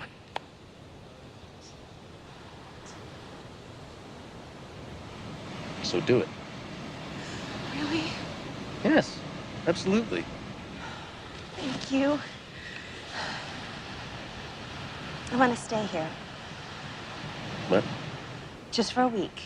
Right now, just this next week. What, you think I'm gonna leave you here all alone? Jason, every cell in my body wants to stay here just a little bit longer. I'm hearing you, but I have no idea what you're saying. I need to reorient myself. I need to find my way back, and I need solitude to do it. Gwen, you're a mother of 2 small children. You don't get solitude. Jason, you have to know I love you. And I love the kids, and I am still us, but I am more than this.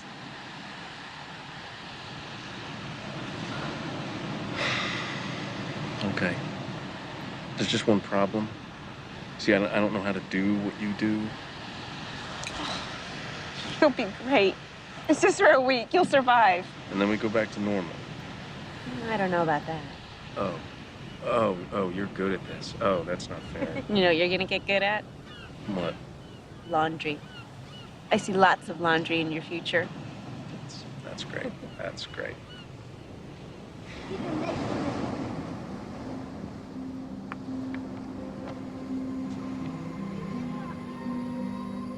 If you want to see the doors open in your life, you detach yourself from what the ego says, and you allow yourself to live from this divine place called spirit. And what Lao Tzu called the virtues, he said there are 4 of them. The first of these is reverence for all of life, which is respect. The second is sincerity, which is really nothing more than just honesty. The third is gentleness, which manifests itself as kindness in our life. And the fourth is supportiveness, which just manifests itself as service, offering service to others. Those are the 4 virtues. And Lao Tzu asks us to live by them. There's a great quote by the poet Hafiz. He said, even after all this time, the sun never says to the earth, you owe me. Just think what a love like that can do. It lights up the whole world.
Oh, David. Hey. Hi. How you doing? So did you get everything you need? I think I got even more than that. Really? I'm actually inspired. I was looking at some of the footage. I'd love to do something with these interviews, something creative. Like what? Well, this place.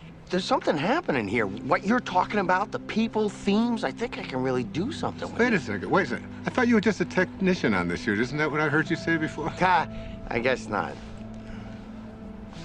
I think I'm getting it. Well, you know, David, the point is we're all going to get it. Ultimately, we're all going to get it. There's a great line from A Course in Miracles where Jesus says, if you want to be like me, knowing that we are alike, I will help you. If you want to be different than me, I will wait until you change your mind. And you will change your mind. And really, isn't it the ultimate thing is, why should we have to die in order to get it? We ought to be able to get it while we're here. It's been a pleasure. Thank you, my friend. God bless you.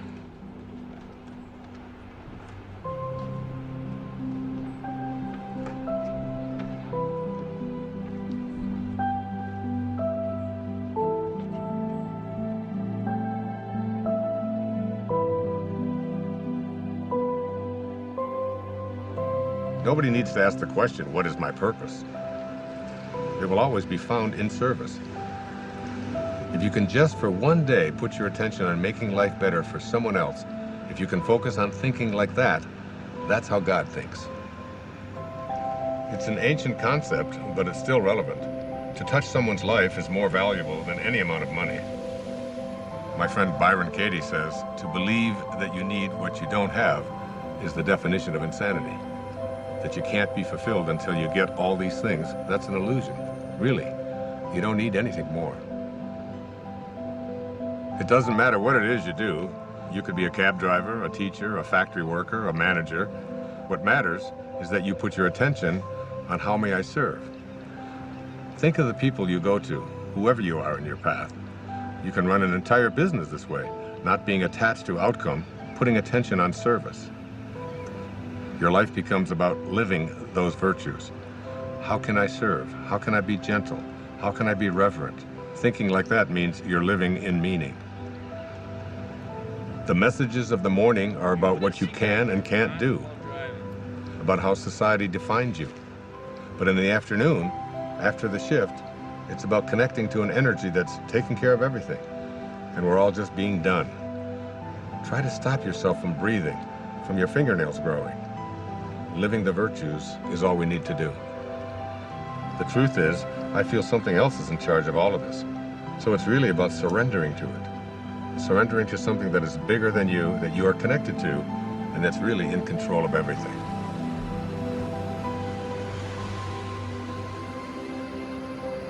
There's a place deep within us that wants to feel fulfilled, that wants to know that my life has made a difference, that I've left this place, this planet that I've lived on, better than when I arrived, that someone's life has been profoundly touched because of my existence. We all want that. It's not about age or about finding yourself. Whoever you are, at whatever age, you're only a thought away from changing your life.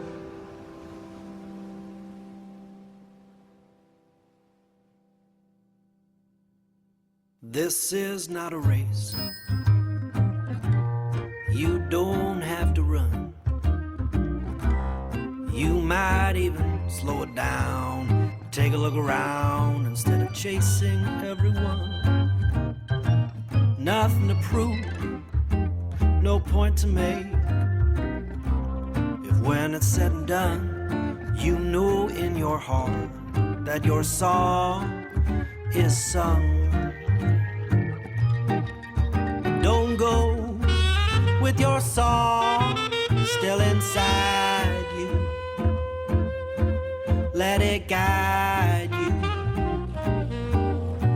every day. We all know that it's good to be humble, but don't mumble your life away. You could lose it all. You would still feel like you'd won. You might fall out of the sky, learn to fly just by reaching for the sun. No need to fret, but by regret.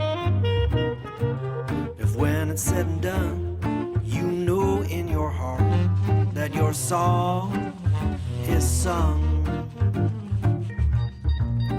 Don't go with your song still inside you. Let it guide you every day. We all know that it's good to be humble, but don't grumble your life away. A little teamwork now. La la la la la. La la la la la. Low la low la low. Low la low la low. La la la la la la la. La la la la la la la. Low la low low low low. Low la low low low low. Rubber da scrub. Hobba de hobba do. Hooba da hooba da hooba de hub. Hooba de hooba de hooba de ho. Don't go with your song still inside you. Let it guide you every day. We all know that it's good to be humble, but don't fumble, don't grumble, don't mumble your life away.